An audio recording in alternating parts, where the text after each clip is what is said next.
In this video, I'm going to teach you how to change thermostat on a 2018 Chevy Colorado. It's a very easy process, so make sure to follow along. In this video, I'm going to go over the general outline of this process. You should be careful when working with the cooling system especially. So be prepared to drain some coolant.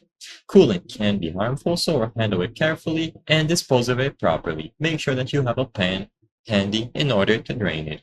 Use the correct type of coolant for your Chevy Colorado when we're filling the system, and always perform this repair on a cold engine. Working on a hot engine can cause burns. You will need basic tools such as sockets, wrenches, and possibly pliers. So before you begin, you will need to drain some of the engine coolant. Locate the drain plug on the radiator and carefully drain the coolant into a suitable container.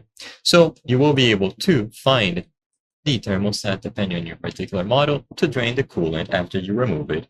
The thermostat is housed with a housing itself, and its location can vary slightly depending on the engine type in your Colorado. You may need to remove some of the other engine components, so remove them up, and of course undo any bolts or screws needed to access this, such as air intake parts or hoses. Remove the bolts that secure the thermostat housing. After you remove any necessary bolts to access it and the housing itself, be prepared for some residual coolant to spill when you remove it. Now, you remove the old thermostat from the housing, you grab the new one, and you will be able to put it into the place of the old one using the provided screws. Install a new thermostat, ensuring that the orientation is correct alongside a new gasket or O-ring if provided.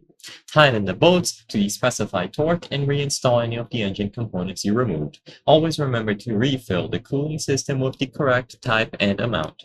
I hope I was able to help you on how to change thermostat on your 2018 Chevy Colorado. If this video helped you, please be sure to leave a like and subscribe for more very easy tips. Thank you for watching.